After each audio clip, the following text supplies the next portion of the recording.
Hello and welcome to this week's edition of the Glasgow Times Sports podcast, normally recorded in our studio at the Bishopbriggs Media Centre, currently recorded from our volunteers' homes. To keep in touch with us, use our social media platforms, Facebook, Instagram and Twitter, which are all at Q and Review. That's CUEANDREVIEW. Or get in touch via information@qandreview.com. That's information@CUEANDREVIEW.com. Please like and share our podcasts and give us any constructive feedback. Evening Times Sport, October 18. Young Glasgow team triumph at the World School Football Cup. Report by Sarah Campbell. A young Glasgow football team arrived back in Scotland after being crowned victors of a top tournament in Spain. The group were returning from a whirlwind trip to Barcelona, which saw them triumph over teams from as far away as Dubai and America, to lift the World Schools Football Cup on Saturday.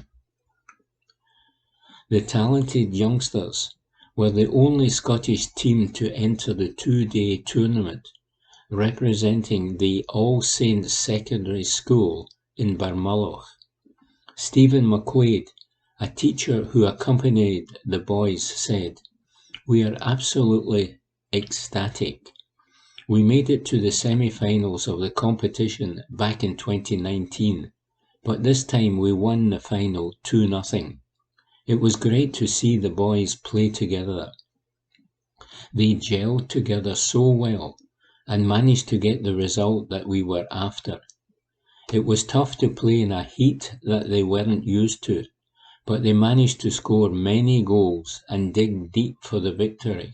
We are super proud." A knockout performance saw the under-15s team tackle the competition with ease, winning all their matches to reach the final at the Football Salou Sports Centre.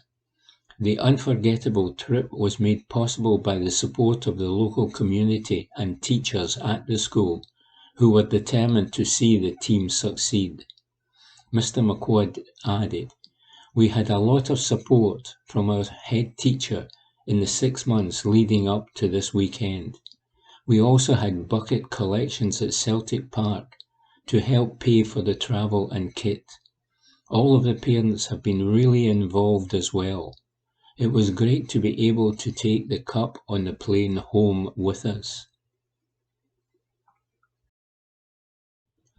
Evening Times Sport, October 18. Motherwell investigate missiles thrown towards Rangers players. Report by Ewan Payton. Motherwell are working closely with Police Scotland after missiles were thrown towards Rangers players at Fir Park on Sunday.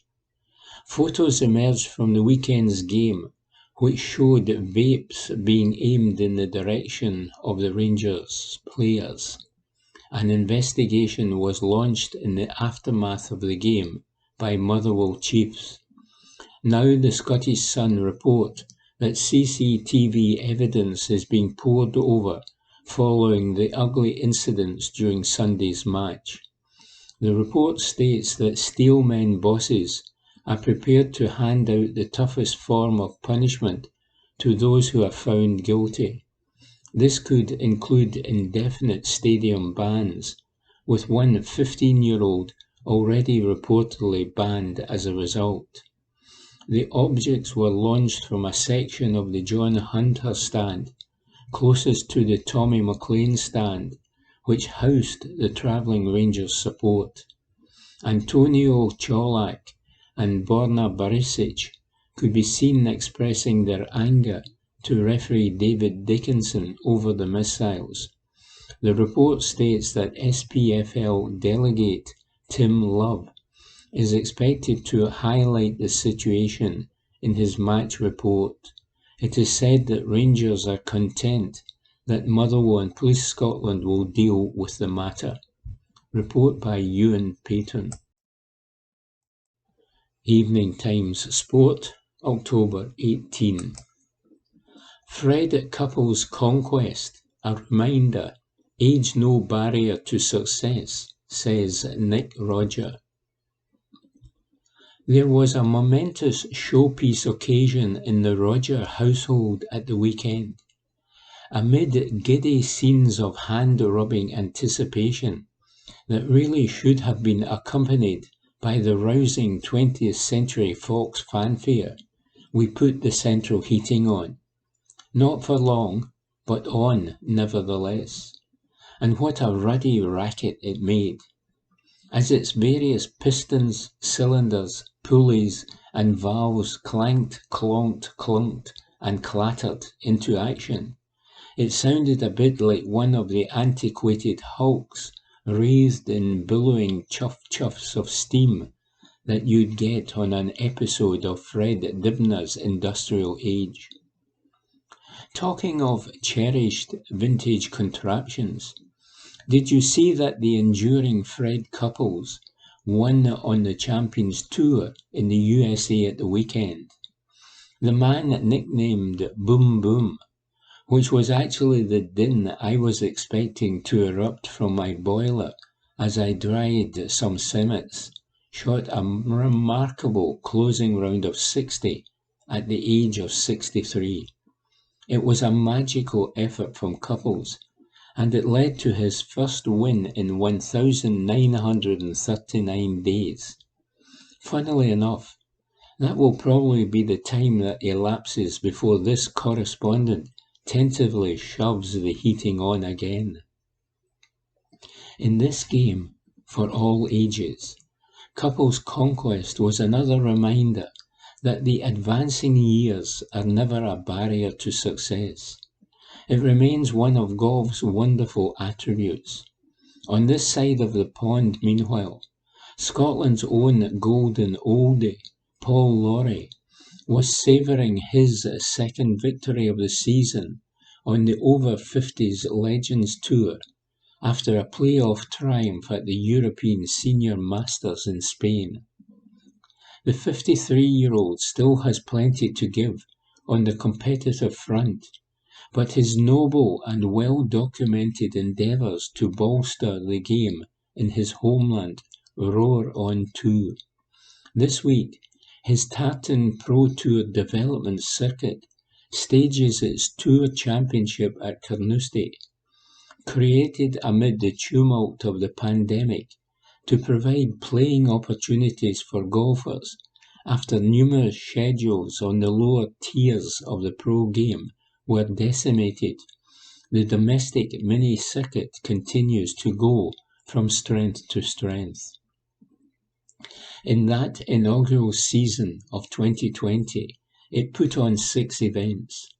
During the 2022 campaign, there have been 14 36-hole tournaments staged at some of Scotland's finest courses and boasting decent purses of around £20,000. With Laurie's enthusiastic backing and some sturdy sponsors and supporters behind the whole thing, there is certainly scope for expansion.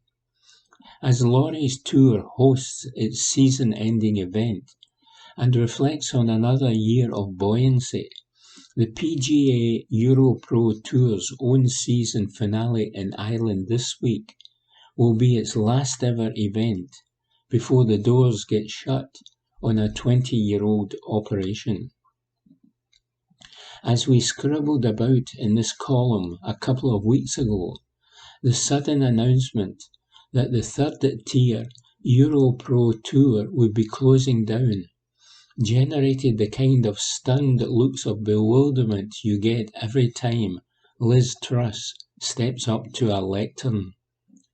Imagine what a boon it would be if the Tartan Pro Tour could help fill the void in the UK scene. There would, of course, need to be some significant developments for that to happen. Europro Tour's events were worth around £50,000. They were over 54 holes, and the top 5 players at the end of the year earned promotion to the European Challenge Tour, but I am sure it's a tempting market opportunity that Laurie and his team have mulled over. Upon unveiling his circuit a couple of years ago, the 1999 Open champion stated that it would be the dream to have a Scottish tour that offered a direct route up the professional ladder. Through his hosting of the Scottish Challenge Tournament, Laurie already has his fingers in the Challenge Tour pie, while players from his Tartan Pro Tour have gained invitations into certain events on that second-tier circuit. Given the sizable leaps Laurie's aspirational tour has made in just a couple of years, the time may be right for another major step forward. As demonstrated by his latest win, he was 5 shots behind heading into the final round. Laurie's drive and determination remains undiminished. His commitment to aiding the next generation is unwavering. Fulfilling that dream of creating a tour in the game's cradle that provides a pathway towards the promised land of the main European circuit would burnish the legacy of one of Scottish golf's finest ambassadors. And another thing, writing a golf column without mentioning LIV is akin to writing a piece on the Tory government without using the phrase unmitigated disaster. You simply cannot avoid it. At the weekend, a LIV golf defector, Adrian Otegu, won on the DP World Tour and probably garnered more attention than LIV golf defector Brooks Koepka winning on the actual LIV golf series. Prior to that, another rebel, Phil Mickelson, said he sees LIV golf trending upwards. I see the PGA Tour trending downwards, and I love the side that I'm on. The top end of the men's professional scene remains so fractured, it just about needs a splint. Perhaps it will never truly heal, and will just go on with rival factions parrying, jousting, and exchanging verbal volleys, until either one side wins, or both sides call an awkward truce. The general golfing public, meanwhile, may just get on with more important things like, well, playing golf. The game, after all, is much bigger than the egos, exorbitant sums, and the unedifying episodes of the current struggle for supremacy, says Nick Roger.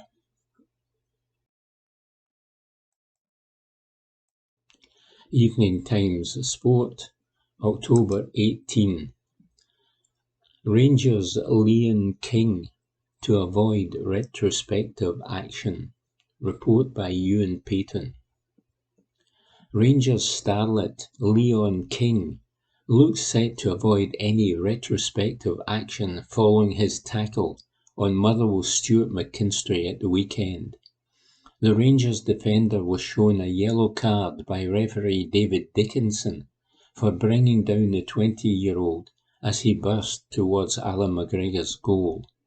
It was a robust challenge which has since split opinion on whether it merited a red.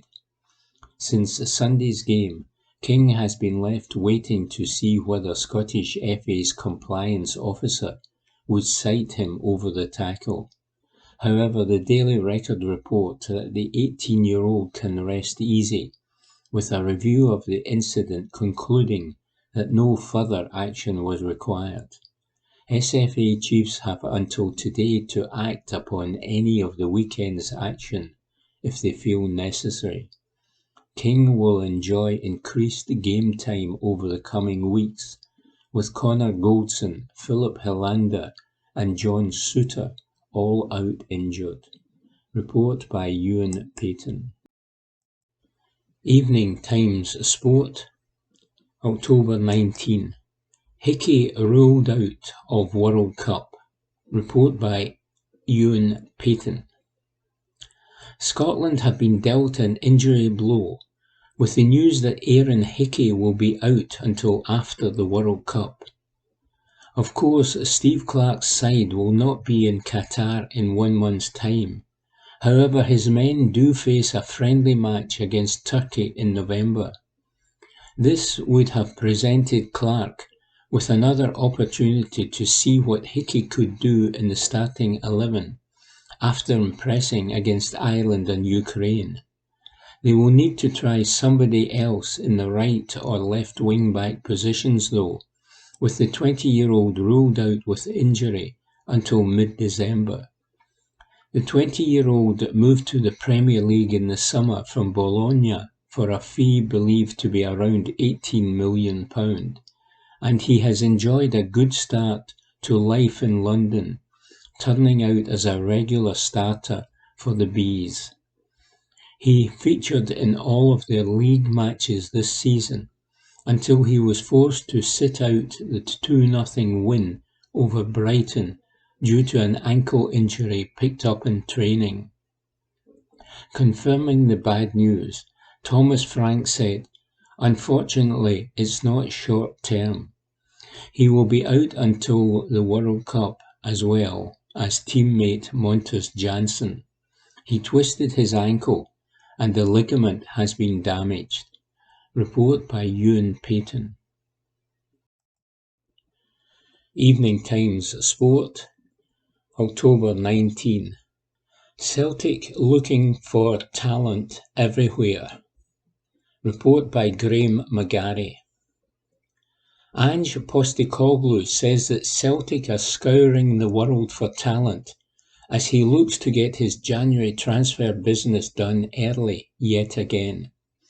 Planning is already well underway for the winter transfer window, with the Celtic manager reaping the rewards of bringing players in at the start of the same window last year, allowing the likes of Kyogo and Rio Hatate to hit the ground running upon their arrival in Glasgow. The Japanese market is one that the Celtic manager admits he may look to exploit again, but he also pointed to the signing of Alexandro Bernabei in the summer as evidence that the club are also looking for diamonds from all corners of the globe. Said Postecoglou, "We are well underway with our planning for January. It was really beneficial for us last year to do our business early in January. I think that helped us in the back half of the season. I think we are going to have to do something similar this January. Our strategy is already in place, and hopefully it all comes together. We are looking everywhere in terms of our recruitment. Mark Lowell is in the building now, and the reason I brought him in is that he knows what I am looking for. The brief is to scour the world for that. The Japanese and Asian market is one I am really familiar with, and I still think there is value there for players, and I know how they would fit into what we do. But we signed Alexandro from Argentina, so South America is also an area we are looking at. With Mark now working and knowing how we do things, we know exactly what we are looking for. There are some parameters financially that we have to work with, but the key criteria is the kind of characters they are and how they conduct themselves. Whether they are from Europe, Asia, South America or Africa, we factor that into any player we bring in. Report by Graham McGarry. Evening Times Sport, October 19. Dylan McGough training with Livingston. Report by Ewan Payton. Former Celtic, Hibs and Aberdeen star Dylan McGough is in training with Livingston. The 29-year-old is keeping his fitness up to scratch as he continues his search for a new club. The midfielder has yet to put pen to paper on his next deal, but has been a free agent since leaving Aberdeen in the summer. He spent time with Mansfield Town during pre-season. However, the midfield controller has yet to find his next permanent move. In the meantime, David Martindale has offered McGough Livingston's facilities to keep himself fit. Lee Griffiths is doing the same. McGough told Open Goal, "Martindale got in contact with me a few weeks ago and offered me the opportunity to come in and get training and use it for fitness, which is good. I appreciate it.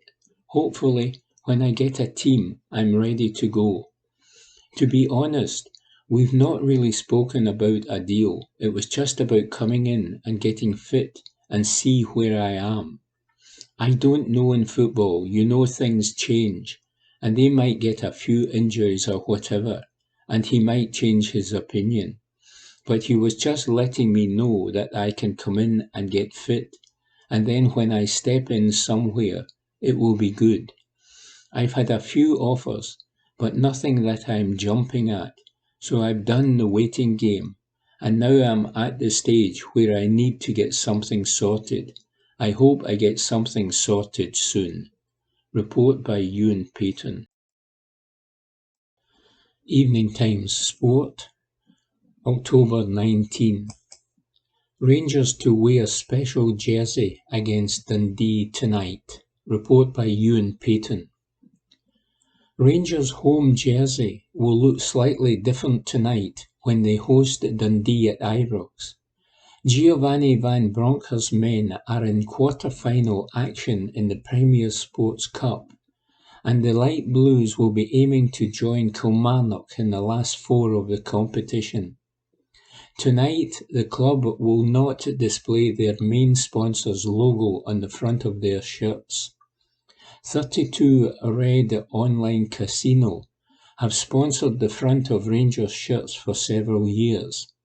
However, as part of Safer Gambling Week, the Ibrox club will drop the gambling company from their jersey this evening. 32 Red is part of the Kindred Group, whose 0% mission campaign is geared towards the goal of 0% of its revenue being generated from harmful gambling by the end of 2023. Instead of displaying 32 Red on the front of their shirts, the Rangers players will wear a top with the 0% mission branding emblazoned on it. Commercial and Marketing Director James Bisgrove said, "Rangers will continue to work closely with Kindred Group and provide strong partnership support to deliver on its industry-leading safer gambling initiatives and wider strategy." Replacing 32 Red, the Rangers' first team will wear the 0% mission logo on the home kit for this week's Premier Sports Cup quarter-final. The first team will also promote Team Talk, a mental health initiative run in conjunction with Rangers Charity Foundation during the upcoming UEFA Champions League match against Napoli. The UK General Manager for Kindred Group, Neil Banbury, added, "We are committed to implementing a new kind of sponsorship model together with the clubs and communities we support. As we enter Safer Gambling Week, it is a good time to reflect on the continued progress we have made in terms of protecting customers, as well as the improvements we continue to make through advances in our technology and processes. We are on a journey and still have further to go, but we are confident that our approach is delivering results." Safer Gambling Week runs from October 17 to October 23. Report by Ewan Payton. Evening Times Sport, October 19. Van Bronckhorst calls for missile yobs to be banned and warns Ibrox has VAR for fans. Report by Matthew Lindsay. Giovanni Van Bronckhorst has called for fans who throw missiles at players to be banned from Scottish football and warned that Rangers have VAR for supporters in place at Ibrox. Van Bronckhorst players complained to referee David Dickinson after being pelted by objects which were hurled from the stands during their Singe Premiership match against Motherwell at Fir Park on Sunday. The Dutchman feels the problem is far more severe in his native Netherlands, where matches have been stopped this year due to crowd unrest, than it is in this country. However, he would still like to see the yobs who target footballers barred from entering grounds. And he stressed, as the SPFL prepares to roll out VAR this week, that Rangers have cameras in place around Ibrox and are able to identify anyone who is guilty of the offence and punish them. He said, "It's very difficult. What I've seen here in Scotland so far is way less than I've seen in Holland. In Holland this season it's really terrible with throwing objects on the pitch with beer. I think last time they had to interrupt a game for 45 minutes because of the problems with the fans. In Scotland, of course, it will happen, but it's always difficult to identify. But in the stadium, we have a system where you can go all the way back and see who throws it. If you are in the stadium, you are there to enjoy the game, help the team, criticise the team, but you should never throw anything onto the pitch. Make sure the players are in a good environment, and that means not throwing objects. They should be banned because they do something that gets players into a dangerous situation. Of course they should be punished. It's normal. With VAR, and we will have it at the weekend, if a player hits someone on the pitch, we can watch everything. You have to make sure that you don't make any mistakes, because you will get punished with VAR, that's for sure. It should be the same for supporters. Report by Matthew Lindsay. Evening Times Sport, October 19. Van Bronckhorst provides Yilmaz update. Report by Matthew Lindsay. Giovanni Van Bronckhorst has dismissed the prospect of Ridvan Yilmaz leaving Rangers on loan and revealed the Turkish left-back is finally ready to feature for his side on a regular basis. Yilmaz has only made 2 starts and 4 first-team appearances in total for the Ibrox club since being signed from Besiktas in his homeland for £3.4 million in July. The 6 times capped 21-year-old has this month been linked with temporary switches to Galatasaray and Trabzonspor in his homeland in January. However, Van Bronckhorst yesterday stated the defender has made good progress in training, is in contention to feature in the Premier Sports Cup quarter-final against Dundee tonight, and will not be leaving Glasgow. He said, "I am happy with his development. When he came, he had to adapt to a new team, to living abroad. He is still young, so it takes a little bit more time for him to be comfortable. But you can see a difference between the Ridvan who came and the Ridvan at the moment. For me, he is in a much better place. That is why we gave him minutes in the game against St Mirren this month, because he is doing well. He will continue his development, and he is probably much closer to playing in the first team at the moment." Van Bronckhorst added, "How many players do you see who sign for £70 or £80 million, who take time to adapt to their clubs? Every time we have players who need time to adapt, it seems to be considered a problem. It is not a problem. It is just the way we have to deal with different circumstances. That is very important. For him, it is different to Tom Lawrence or Rabbi Matondo. They are used to living in the UK, so it is no problem for them. For him, it is a really big step. He needs to adapt to his new teammates, to a new playing style, new tactics. But as I said, he is much closer now to playing and to starting than he was a couple of months ago. So for me, there is no debate about loaning him out or anything. Nothing. Borna Barisic has been Van Bronckhorst's first choice left-back at home and abroad in the 2022-23 campaign. But the Dutchman believes Yilmaz will feature far more going forward. He said, "We're continuing developing all our players. Every player is different. For a player who is playing a lot, it is more about going over the game and looking at what things they can improve in the game. For Ridvan, it is different.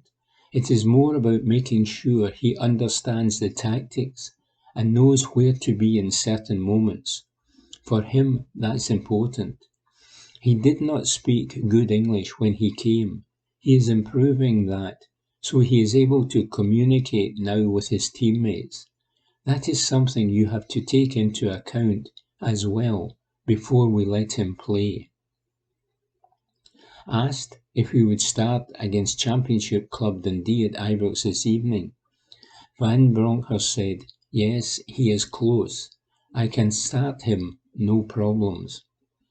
Elsewhere, Van Bronckhorst stressed that Rangers captain James Tavernier is fully fit and revealed that Kemar Roofe, who has not played this season, will be in the squad for the Cup game against Dundee.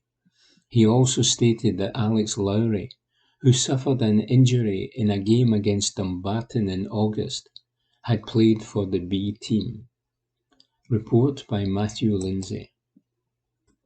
Evening Times Sport, October 20. Rangers match winner Davis makes frank admission. Report by Matthew Lindsay. Rangers midfielder Stephen Davis stressed that securing a Premier Sports Cup semi-final place was what mattered most to the Ibrox club after their nervous 1-0 win over Dundee. Giovanni Van Bronckhorst's side went through to a last-four encounter with Aberdeen at Hampden in January, thanks to an early Davis goal. The Premiership side's display against Championship opponents was far from convincing, and there were boos from supporters around the ground at the final whistle. Northern Ireland international Davis admitted that Rangers must raise their performance levels, but he expressed his happiness at progressing to the semi-final of the competition. He told Premier Sports, "First and foremost, the important thing is to get through. I thought the first half we moved the ball well and our intensity was good. We tried to create openings, but maybe did not test their keeper enough at times. Second half, we lost a bit of energy and tempo. We got a bit sloppy on the ball, and that gave them a bit of confidence and belief that they could get back into the game. There are obviously things we can improve on, but ultimately, we are delighted to be in the next round. I was asked to play a bit higher, so it was nice to get in and around there. The chance fell for me early on, and I managed to put it away. I was trying to get on the end of scraps in the second half. It was difficult due to the amount of bodies back there, but we didn't find the quality we needed at the end. The final ball was a bit sloppy. First half, a lot of it was really good, and we got into good areas. There were a few unforced errors in the second half, so there are things to improve." Report by Matthew Lindsay. Evening Times Sport, October 20. Dundee boss fumes over Rangers red card call. Report by Aidan Smith. Gary Bauer insists the outcome of Rangers' Premier Sports Cup quarter-final with Dundee could have been different had winger Fashion Sakala been sent off. The Ibrox frontman was involved in an incident with Cammy Kerr as the pair battled for possession during the second half of the tightly contested last eight clash. Replays appeared to show Sakala kick out at Kerr before referee Willie Collum handed out a yellow card to both. Dundee pushed for an equaliser, but ultimately failed to cancel out Stephen Davis's early first-half header. But Bauer reckons his team should have been battling with a man advantage. He told Premier Sports, "I think the game might have changed if the lad had got sent off. Having looked back at it, we feel that the boy has kicked out at Cammy Kerr." On the game itself, Bauer added, "I feel we could have done more, but it was pleasing. There are lots of lessons from us to take into our league campaign. We knew we would have opportunities. It was then being positive and making the right decisions. I am pleased with certain aspects, but we need to tidy up on a few when we go back into our league campaign." Report by Aidan Smith. Evening Times Sport, October 20. Stephen Hamill laments Celtic on a level Motherwell can't compete with. Report by Graham McGarry. Motherwell manager Stephen Hamill admits that Celtic are on a level his team can't compete with after their League Cup quarter-final defeat at Fir Park, but lamented the part his own side played in some of the goals they lost in the 4-0 defeat. Hamill was pleased with certain aspects of Motherwell's performance, particularly in the first half, when a late goal from Lil Abada was all that separated the sides on the scoreboard. He conceded, though, that there was quite a gulf in quality between the two teams overall, as the Steelmen's efforts ultimately counted for very little. Said Hamill, "We came here to do well, and the way it played out is still a little bit fresh, but we are massively disappointed. For large parts of the first half, we did okay. We were strong. We were in the game. We wanted to get after them. We have come up against a very good team. There is no getting away from that. It's a team that's on a certain level that we can't compete with. But we wanted to make this game as competitive as we could, and I think we did that for a large part of the first half. And as everybody knows that's associated with football, the time we lose the goal, and the goal was avoidable, and probably consistent with the other goals we ended up losing as well. We felt there was still enough in the game for us. The second goal takes the life out of us, takes the life out of the stadium. It deflates us a little bit. It lifts them and lets them make some changes and be a little bit more free in their play. Good goals from their point of view, but from our point of view, absolutely avoidable. The concession of the key opening goal in particular annoyed the Motherwell manager, who said, "It's absolutely avoidable. We understand their threats, and we know where they are in terms of how quick and sharp they are in and around the box. But we can stop that at the source, especially at that time of the game. It doesn't really matter what kind of style you are playing, what your approach is, or what formation you are playing. The scenarios we found ourselves in, we should deal with it better." Report by Graham McGarry. Evening Times Sport, October 20. John Lundstrom pledges career to Rangers. Report by Aidan Smith. John Lundstrom has revealed that he would love to play with Rangers for the rest of his career. The midfielder has been a mainstay in the Ibrox engine room, despite a rocky start to life in Glasgow. Lundstrom is now a fan favourite and has chipped in with some key goals both domestically and in Europe during his time at the club. The former Sheffield United man was brought to the club by Steven Gerrard in the summer of 2021 and signed a 3-year deal. And now, speaking to UFC star Paddy the Baddy on his podcast, Lundstrom has expressed his desire to remain with Rangers for as long as possible. He said, "I will hopefully stay at Rangers. I would love to end my career there, to be honest. I feel at home. I love living here. I had my little baby. My little baby is Scottish. She was born up here. I feel part of it." Report by Aidan Smith. Evening Times Sport, October 20.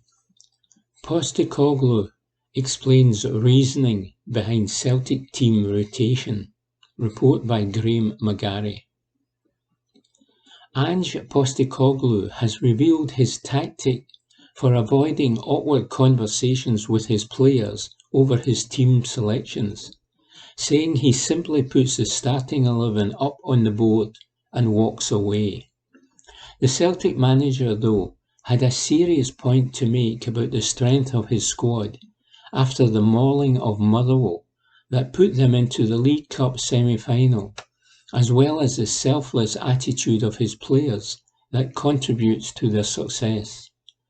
Postecoglou made 5 changes to his team from the 6-1 thumping of Hibs at the weekend for the trip to Fir Park, dropping hat-trick hero James Forrest and 2-goal Georgios Giacomakis to the bench. When asked how he explains such decisions to his players, Postecoglou said, "I don't tell them. I just avoid them, mate. Easy discussion. I just put the team up and walk away. I think they've all embraced that. They understand it. You saw last year what happens when you put the burden on a very few. You get injuries, and it affects us. If James had played against Motherwell, or Giaco had played, there's no chance for Saturday, so they understand that. They all appreciate and all understand that if we are going to be successful playing this kind of football, everyone's got their role to play." When that also engenders an acknowledgement from all of Postecoglou's players that they have to seize their chances whenever it arrives, that is important. He continued, "We still have 7 games to go in this stretch before the break, and there's just no way you can do that with 11 or 12 players, especially with the type of football we want to play. It's not a matter of me just giving guys a game because I feel sorry for them. I'm putting guys in there because I think we can maintain those levels and keep guys fresh for when we need them, because they need a lot of energy to play our kind of football. The guys have embraced that. They're taking their opportunities every time they play to make an impact, and I thought the guys who came in tonight were good at that. They provided a general sort of drive and energy we needed." Report by Graham McGarry. Evening Times Sport, October 20. Van Bronckhorst gives response to boos of Ibrox crowd. Report by Matthew Lindsay. Giovanni Van Bronckhorst admitted that he could understand the negative reaction to Rangers' narrow Premier Sports Cup quarter-final win over Dundee from the Ibrox club's supporters, and admitted his side's performances must improve. Fans of the Glasgow Giants booed at the end of the unconvincing 1-0 victory over the Dens Park club, despite their team booking a semi-final against Aberdeen at Hampden in January. But Van Bronckhorst confessed that he could appreciate why they were unhappy with the display of James Tavernier and his teammates against their championship rivals. He said, "They are right.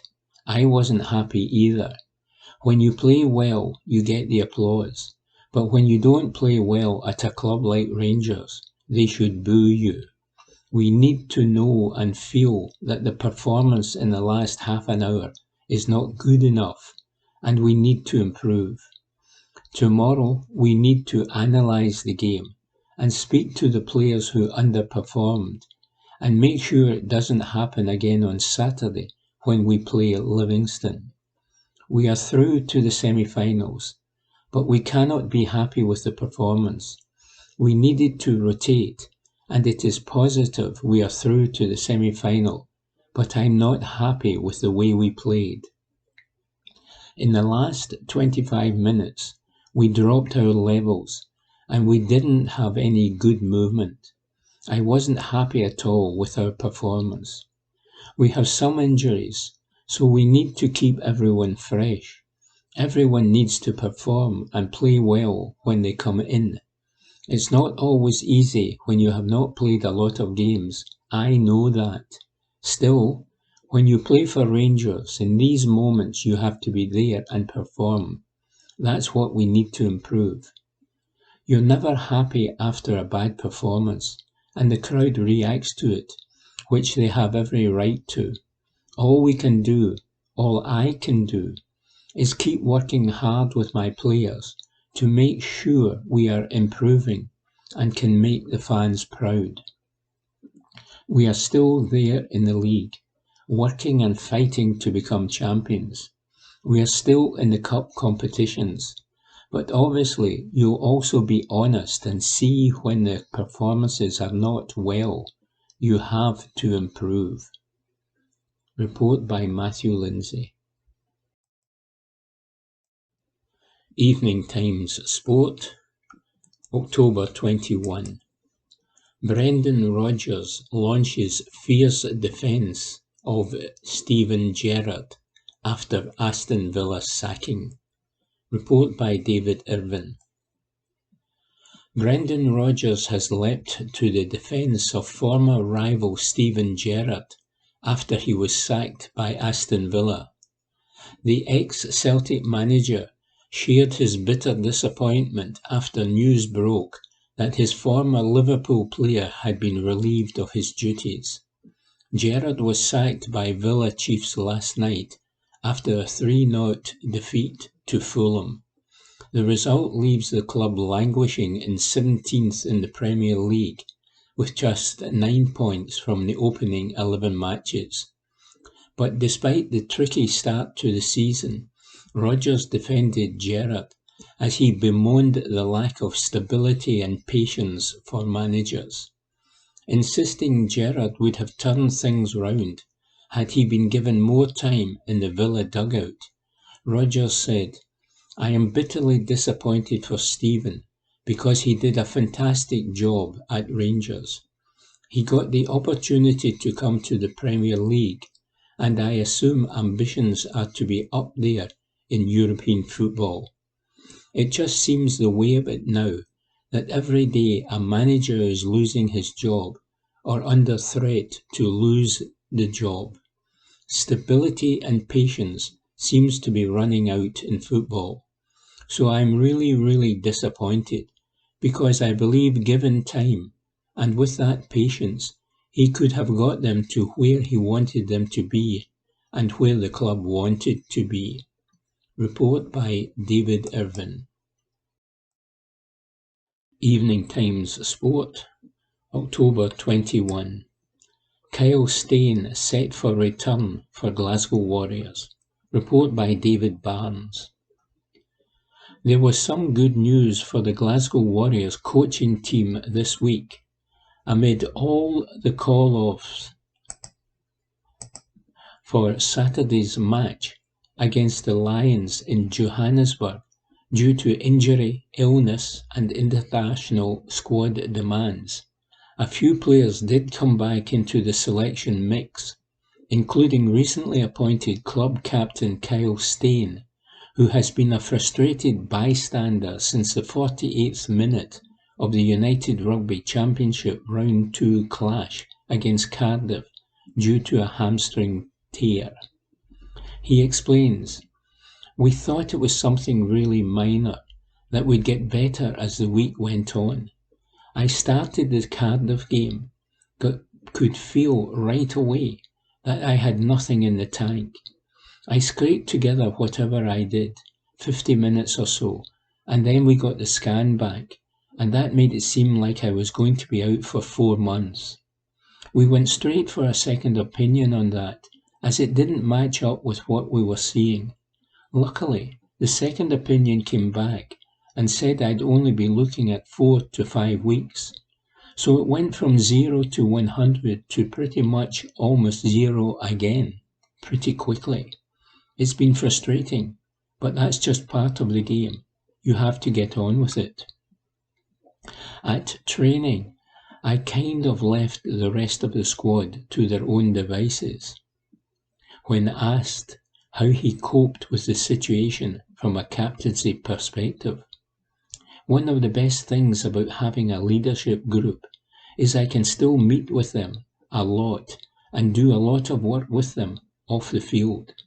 I was still able to run water in the games as well. So I travelled to Ospreys and was here at the weekend for the Sharks. At least I was still able to stay involved in that way.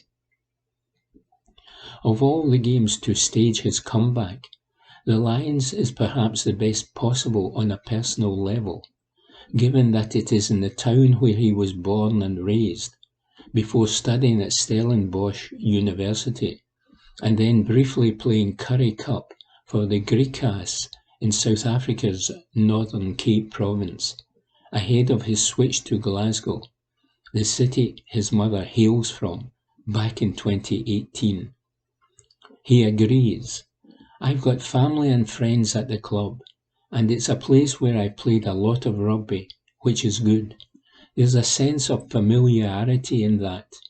The last time I played here in South Africa, a whole bunch of them came down to Cape Town to watch the Stormers game last season, and I only lasted 9 minutes. So, touch wood, I get a few more minutes this weekend. But also, as a team, we know we have to put in a good performance away from home, and Saturday is the best opportunity to do that." He adds, referencing Warriors' miserable away record of 9 league losses on the bounce. There is a sense that everything which can possibly be said on the subject of Warriors' away day blues has already been covered, and it is now just a case of getting that monkey off their back. Certainly last weekend's loss to the Sharks in Durban felt like a step in the right direction, with Glasgow at least looking like a team capable of winning the match, until the hosts brought a raft of Springboks off the bench in the final half hour.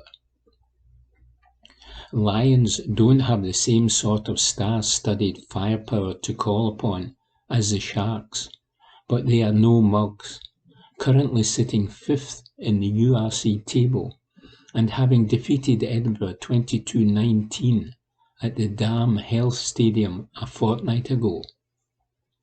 Steyn was one of 40 players selected in Scotland's Autumn Test Series training squad on Wednesday, and knows that a big performance in this match will push him deep into the selection conversation for the opening match of that campaign against Australia on October 29, especially as the likes of Stuart Hogg, Chris Harris and Cameron Redpath will not be released by their English clubs for that game, because it has been scheduled outside World Rugby's international window.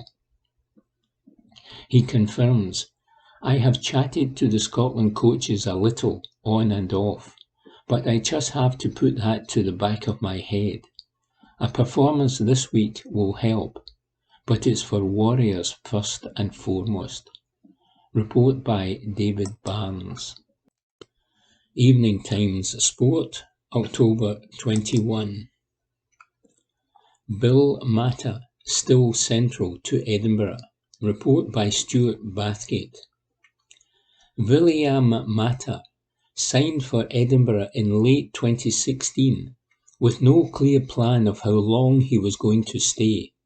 Indeed, when Alan Solomons, the coach who signed him, was sacked just a fortnight later, the Fijian forward half expected to be told he was now surplus to requirements. Instead, 6 years and 3 head coaches later, Mata, known to fans and teammates alike as Bill, is not only still here, but very much central to the team's plans. And while he is an unassuming individual who prefers to do his work out of the limelight, Mata will be very much the centre of attention tomorrow when Edinburgh play Zebra in Parma. Not only will it be his 31st birthday, he will also become the first non-Scot to make 100 appearances for the team. Mata recalled, "I came here in October 2016, and to be honest, I didn't think I would be here for long when I started running around in the cold. Alan Solomon signed me, and then 2 weeks after, he was gone. I thought I was going back to Fiji as well." After Duncan Hodge took over, and then Richard Cockerell, and now Mike Blair, I think I just play the same game for all the 4 coaches. I think the coaches have got a game structure that fits me really well, so I just keep doing what I'm doing. My wife has been counting down to 100 ever since I passed 50. I thought I was going to leave before 100. I think she's more excited than I am, but it means a lot to me to get 100 caps for Edinburgh Rugby. Mata means a lot to Blair too, not only because of his evident ability, but also because of his conscientious approach. The coach said, "I feel a real attachment towards Bill because of the kind of guy he is. He's quiet, he's really humble, he goes about his work. The way he was during his knee injury and how he came back from that, the shape he came back from that, was really impressive. I believe he cares a lot about the club, and it's going to be a really big day for him. We spoke to the group about feeling that a team performance can be enhanced massively by emotion. And I believe that the players will go out on Saturday and really put a performance in for Bill." Report by Stuart Bathgate. Evening Times Sport, October 21. Referee who was told he would be slashed at under 13 game calls for action. Report by Matthew Lindsay. A former Scottish referee has backed calls for an inquiry into the touchline behaviour of managers and warned that abuse in high-profile matches can lead to copycat incidents at a lower level and drive match officials out of football. Referees support UK Chief Executive Martin Cassidy this week condemned Liverpool manager Jurgen Klopp and his Manchester City counterpart Pep Guardiola for their conduct in the Premier League match at Anfield on Sunday. The Football Association is reviewing flashpoints in a game which was watched live by millions around the United Kingdom on Sky Sports. But Cassidy wants to see an in-depth investigation into the treatment which referees are subjected to, carried out by the governing body. His appeal came the week after the FA disciplinary reports for the 2021-22 season showed that they had banned 380 players and coaches for attacking or threatening referees in the grassroots game. Steve Conroy, who took charge of matches in this country for 19 years, latterly at Premiership level, and can now be heard regularly giving his opinions on the Get Involved Referee podcast, was pleased to hear Cassidy speaking out. He recalled how he was told he would be slashed when he was at an under-13 match when he was starting out, and stated the actions of leading managers can have serious repercussions in amateur and youth football. He said, "Anybody that raises this issue helps referees. It has gone on forever, and nobody has taken any serious action against it at all. It is more rife in the lower levels of football, boys, youth, all the rest of it. Personally, I was promised a slashing at an under-13 game when I was coming through the ranks. There is nobody there to help you. It is shocking. It has always gone on, and it is appalling. I can remember one game in Drumchapel. You had to walk about a mile between the pitch and the changing rooms. The pitch was in the middle of high-rise flats. I honestly had planned my escape route. Thankfully, nothing happened. But people are genuinely quite scared for their own safety at times, and I know of people who have left refereeing because of safety concerns. It needs to be raised at every opportunity." Conroy believes it is far easier for Willie Collum, Steve McLean, or David Dickinson to officiate at an Old Firm match than it is for an aspiring referee to do so at youth level, and urged that governing bodies to do more to address safety issues and keep referees involved in the sport. He said, "If you do a Celtic versus Rangers game, you've got hundreds of security guards, hundreds of police. You are fine. But doing a game on the pitches in High Blantyre, say, and you're totally on your own. But it is a problem in the senior leagues as well. You saw Jurgen Klopp scream in the face of Anthony Taylor during Liverpool's game with Manchester City at Anfield on Sunday. Fair play to Jurgen Klopp for coming out and apologising afterwards, and to Ian McCall, the Partick Thistle manager, who did the same thing the other week as well. But they were wrong in the first instance, and the damage is done. It is not the first time he has done it, and he is not the only one. It sets a precedent, including for the players.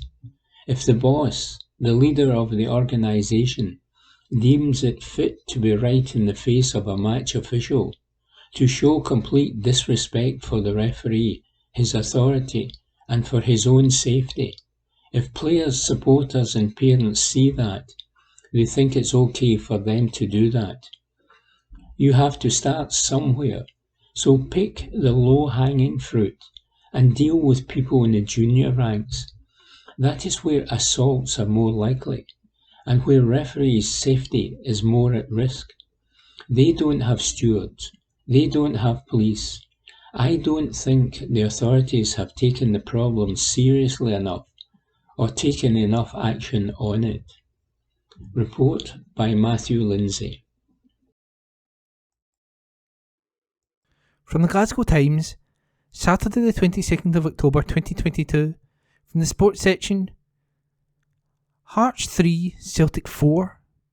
Celtic edge enthralling contest with Hearts as VAR barges its way onto centre stage. Report by Graham McGarry. VAR, glorious VAR, or notorious, depending on your point of view. What was certain is that down at Tynecastle, the newly introduced technology played a central role in an enthralling contest between Hearts and Celtic. It's a shame to be discussing VAR at all after an incredible match, when two sets of wholly committed players shared 7 goals, Celtic coming out on top by the odd one. but as it was always destined to be an opening weekend, it proved impossible to ignore. Where to start? What is absolutely certain is that any notion VAR would spell an end to refereeing controversies in Scotland was firmly laid to rest.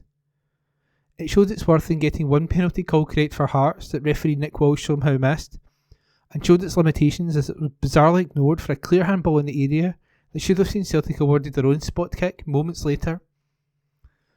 There was an added layer of drama certainly, but there were also long and unnecessary delays at times, begging the question of how VAR will come to be viewed when the novelty wears off. As far as the goals that were deemed legitimate are concerned, James Forrest was the first man to get in the score sheet, with substitute Lawrence Shankland turning the game on its head by converting from the penalty spot and then sliding home to put Hearts ahead. Celtic came back with a Georges Giacomis header before nudging back in front to Daiza Maeda. Remarkably, another penalty and VAR interruption eventually saw Shankland equalise once more to bring up his hat-trick, but Celtic had the last say of an incredible afternoon as Greg Taylor of all people came off the bench to settle what was an outstanding battle. It was clear that Hearts manager Robin Nielsen had decided on attack as the best form of defence, pressing Celtic high and going toe-to-toe with Ange Postecoglou's juggernaut. And just when it looked as though they were gaining something of an upper hand after a bright Celtic opening, the visitors sliced through them to light the blue torch paper. A lightning counter-attack eventually saw Aaron Mui playing Rio Hatate down the right, who in turn invited Anthony Ralston to the byline. The fullback stretched in to force a cross that Keogh slid in to block, but as the ball spun up, it was Forrest who reacted quickest to nod home from close range. VAR had its first involvement as Alex Cochrane flattened Forrest out wide, allowing Mui to swing a free kick into the Hearts area that Ralston met with a diving header to bill it home, only for referee Walsh to penalise Giacomakis for an apparent push in Keogh. The decision was referred to the video assistant referee, and, after what seemed like an age, particularly to the home support, Walsh's on-field decision stood. Much to Walsh's relief, given he had blown his whistle some time before the ball hit the back of the net. Hearts were dealt an apparent blow before the break, as striker Stephen Humphrey limped off to be replaced by Shankland, but the forward would have an incredible impact. His first goal would come from a VAR check, what else, as Cammy Devlin crashed into the area and was put to the ground by a challenge from Caroline Castler-Vickers. Referee Walsh judged that the Celtic man had got a bit of the ball, but, after another long wait, he checked the screen at the far side and changed his mind, awarding the spot kick. It was the right decision in the end, with the only mystery being why it took the officials so long to make their minds up. Shankland stepped up and blasted home to the middle as Hart dived to his right. Amazingly, there was still time for another VAR referral, Forrest chipping the ball into the hand of Michael Smith in the area, but much to the visible bemusement of Postecoglu in the technical area, the appeal was waved away, this time with uncharacteristic haste. Shankland was at it again moments after the restart though, Josh Giannelli doing brilliantly down the right to drill a low cross into the box, which the poacher was on hand to turn into the net from close range. How Celtic didn't draw level moments later, only Mui knows. Hatate got in down the right and laid the ball on a silver platter for the Australian, dead in the centre of goal. Somehow, though, he conspired to place his finish wide of Craig Gordon's right-hand post, with the Celtic supporters already celebrating. They would get their chance again soon enough. Celtic won a corner on the left and a floaty delivery by Mui was met by a leaping Giacomakis to power the champions level with a downward header into the far corner. There was no time to catch your breath, and, in the blink of an eye, Celtic were ahead yet again. A shot from Mui from the edge of the area was palmed away by Gordon, but only to the arriving Maeda, who blasted home from close range. Incredibly though, Hearts then had their second penalty of the day, a cross from the right being nicked away from Jens as he attempted to clear by Devlin, and the Celtic centre-back succeeding only in falling through and cleaning out the midfielder. Shankland stepped up, but this time Hart guessed correctly to save, only for Giannelli to follow in and apply the finish to the rebound. But wait, just as Celtic were about to kick off, VAR stuck its neck out once again, ordering a retake due to encroachment. So it was down to Shankland again, and this time he found the bottom corner to eventually drag Hearts level. and there was still around 25 minutes to go. Celtic, as champions tend to do, punched back yet again. A raft of substitutions gave them fresh impetus, and it was two of them who would make an impact. Lee Labada's shot from the right being deflected to the back post, when Taylor slid in to score what would, as it turned out, secure a priceless 3 points for Celtic. And that report is by Graham McGarry. From the Glasgow Times, Saturday the 22nd of October 2022, from the sports section, football. Ian McCall bemoans avoidable lost goals as Queen's Park fire 4 past Partick Thistle, by Aidan MacDonald. Partick Thistle manager Ian McCall bemoaned the avoidable goals that his team conceded after losing to Queen's Park. It was the second consecutive loss for the Maryhill club in all competitions, following their midweek exit to Aberdeen in the quarter-finals of the Premier Sports Cup. The result means the Firhill team dropped to second in the Scottish Championship, as Inverness's point at home to Raith Rovers was enough to leapfrog McCall's men. And the 58-year-old could not hide his frustration at full time.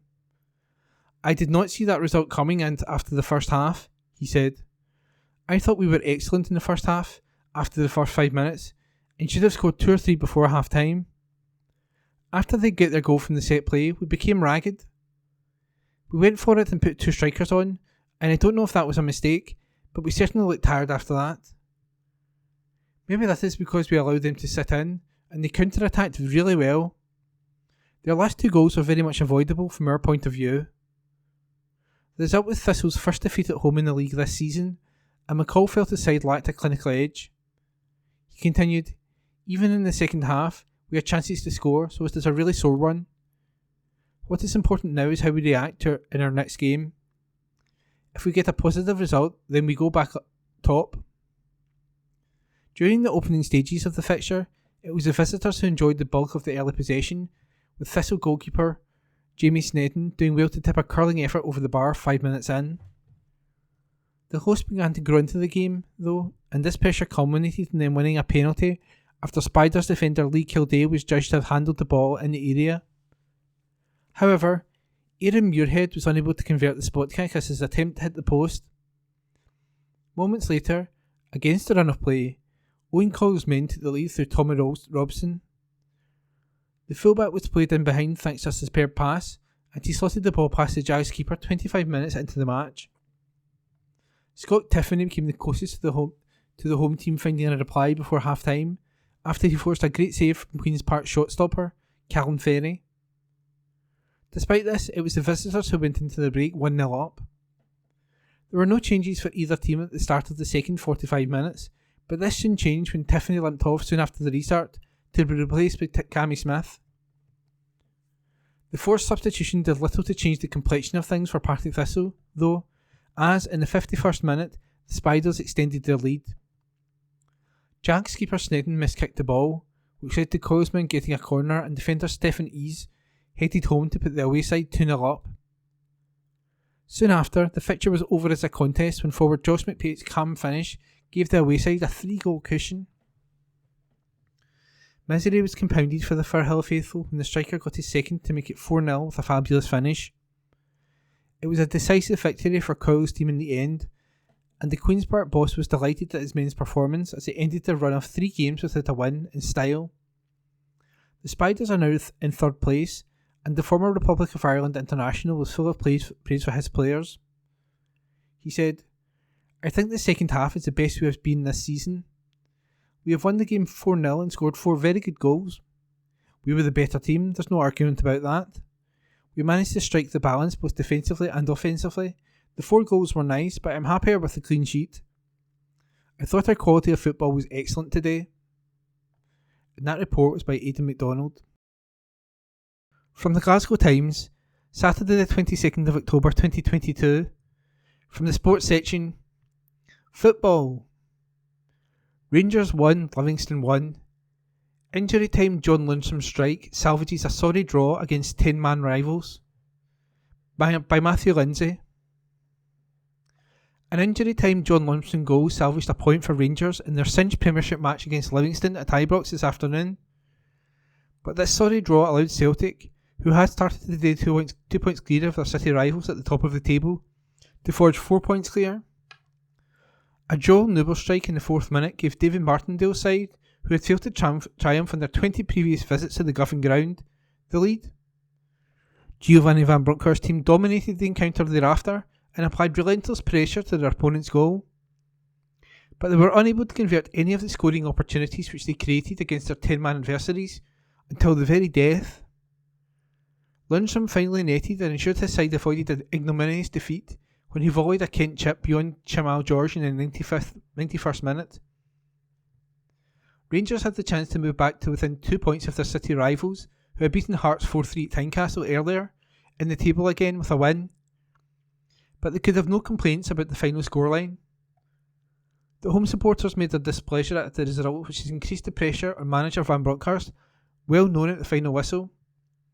There were boos from the fans who were left inside the stadium. Rangers head to Italy next week for a Champions League match against Group A leaders Napoli in the Diego Maradona Stadium, and it is hard to see them avoiding a 5th straight defeat in that outing on this evidence. Van Bronckhorst made 6 changes to the team which toiled to a 1-0 win over Dundee in the Premier Sports Club on quarter-final on Wednesday night. John McLaughlin, Red van Yilmaz, James Sands, Scott Wright, Fashion Sakala and Alfredo Morelos all dropped out, and Alan McGregor, Borna Barisic, Ben Davies, Scott Arfield, Ryan Kent and Antonio Kolak returned. There were fitting tributes to Jimmy Miller, the legendary Rangers striker who passed away at the age of 87 this week, following a battle with dementia, before kick-off. Banners were unfurled which read, "Jimmy Miller, you're immortal, wearing number 9, in the BF1 section of the Brimlin Road stand." James Tavernier and his teammates wore black armbands, and there was an impeccably observed minute's silence. Miller, who won 3 Scottish titles, 5 Scottish Cups and 3 League Cups during the 12 years that he spent as a player in Govan in the 1950s and 1960s, was surrounded as an exceptional header of the ball in his glorious heyday. Kolak, the current first choice centre forward, has shown he is no slouch in that department himself this term, but the Croatian internationalist nodded wide in the 3rd minute after Kent had supplied him in the opposition 6-yard box. That miss very much set the tone for the afternoon. There was nothing wrong with his opposite numbers finishing just seconds later. Livingston took the lead when a Christian Montano pass was deflected into Newell's path. The 6'4" frontman showed great composure and technique to control the ball, turn and slot beyond McGregor and into the bottom right corner. His strike stunned Ibrox into silence, but the home supporters and the 48,855 strong crowd were soon making their unhappiness at the side's play clear. Tavernier and his teammates retained possession for long periods, but they failed to trouble the visitors' keeper, George.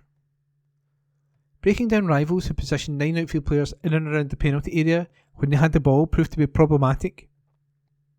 Kolak fired a Kent delivery just wide and tried his luck from long range, but at no stage did Rangers look like levelling. The Almonville club, on the other hand, were dangerous in the counter. When Jack Fitzwater went close to doubling their lead, a Sean Kelly corner, the level of disaffection at the stands kicked up a level. Martindale made 2 changes to the side that beat St Johnstone 1-0 7 days earlier. Centre-half Fitzwater and midfielder Andrew Shinnie replaced forward Curtis Guthrie and Dylan Bahambala.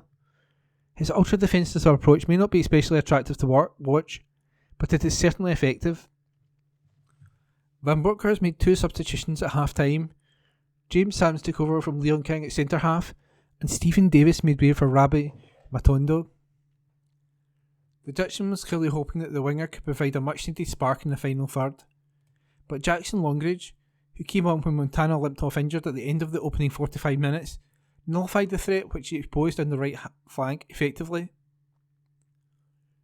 Rangers laid siege to the Livingston goal in the second half. Tavernier forced 2 saves from George and Kolak went close with a spectacular overhead kick, but the crosses, and there were 73 of them in total, which they played forward hopefully, were all dealt with comfortably. Could Morelos turn things around?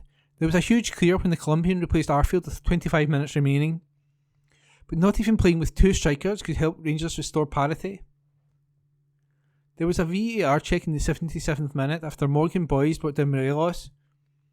The substitute had been yellow carded for the foul, but referee David Monroe increased that to a red after watching back the incident on a pitchside monitor. Fashion Sakala came on for Matondo, and Kemar Roof replaced Barisic in the closing stages.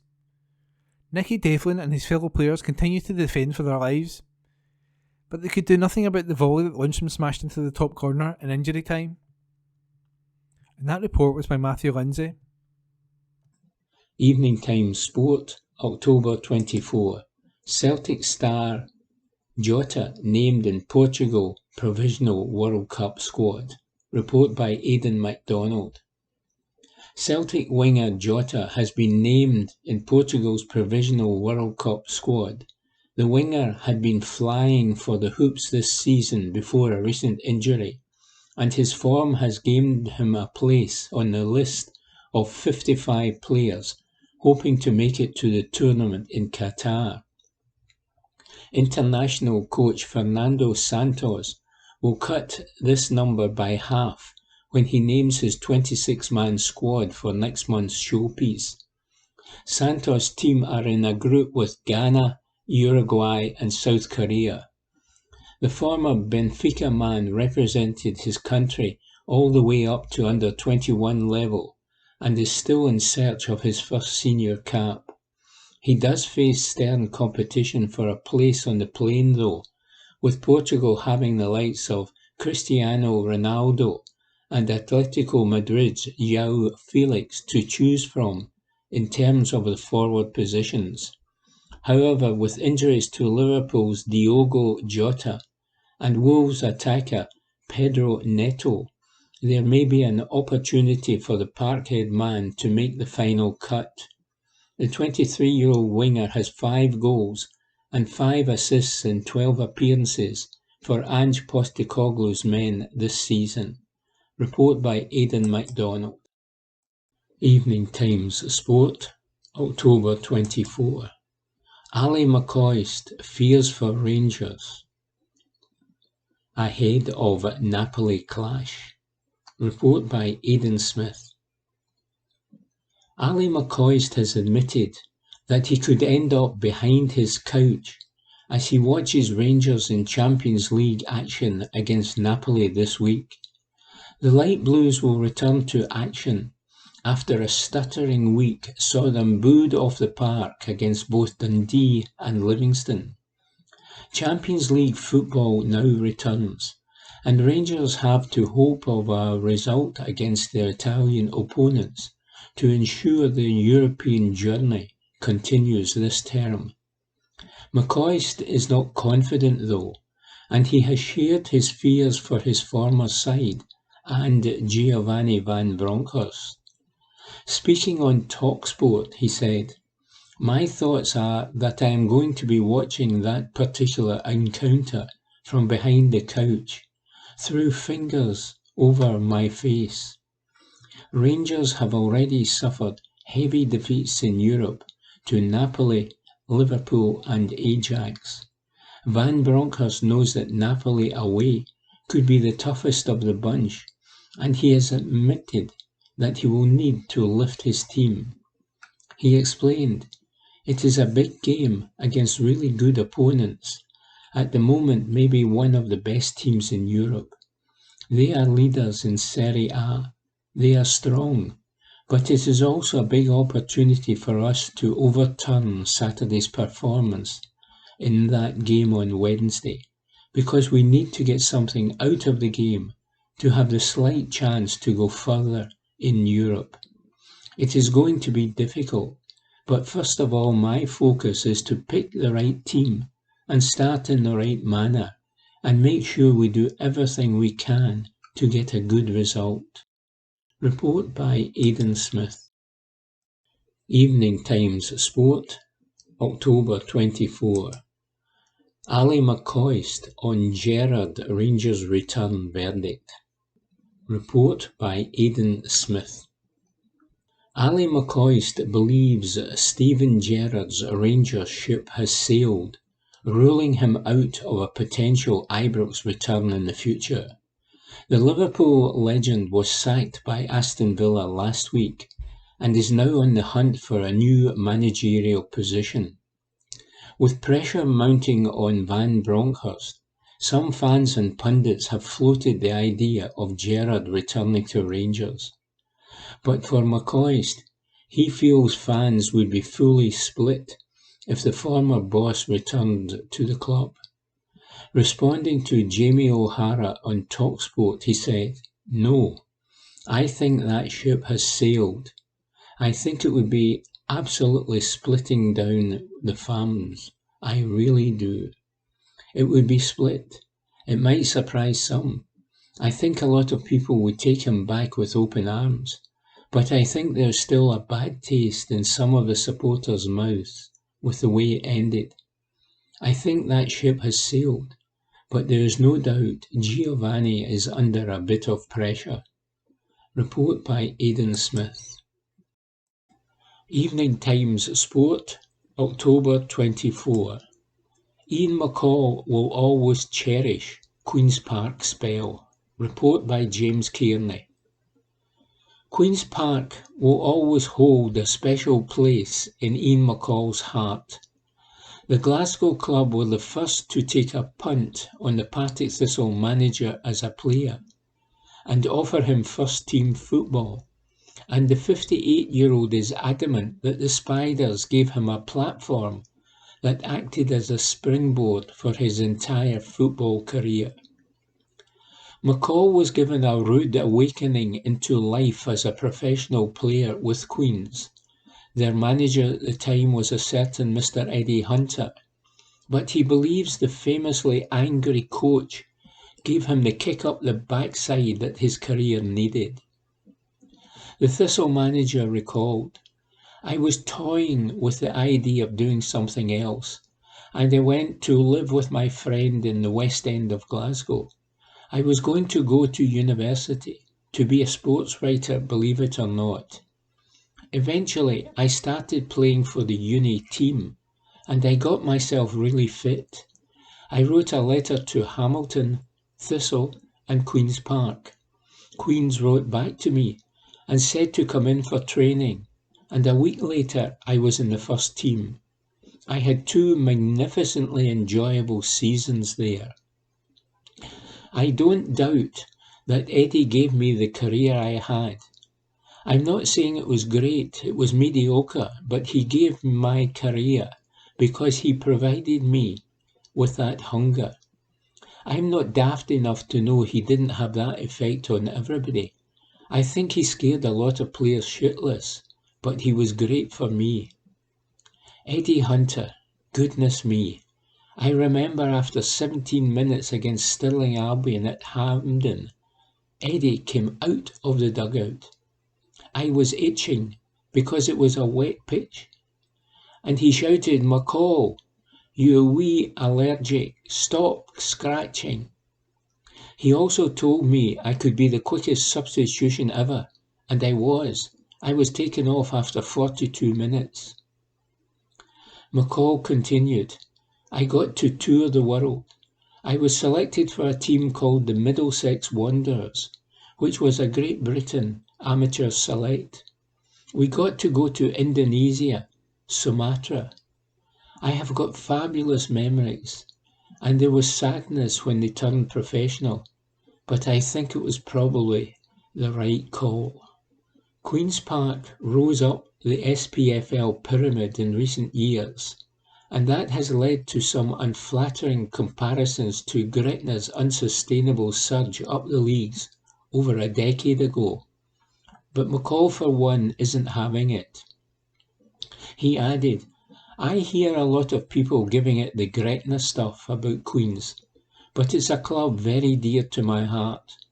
Yes, the budget that they're spending is a lot more than a lot of teams, but I think they're trying to do it properly. I think they are building an infrastructure. The chief executive, the director of football, the manager, the assistant manager. So I don't think it's that type of thing. The challenge for Queens, obviously, is to increase their fan base. They won't be able to do that until they get Lesser Hampden up and running, and I'm not sure how that's going. I think what they're trying to do is great. I don't think it's a Gretna-type story in any way.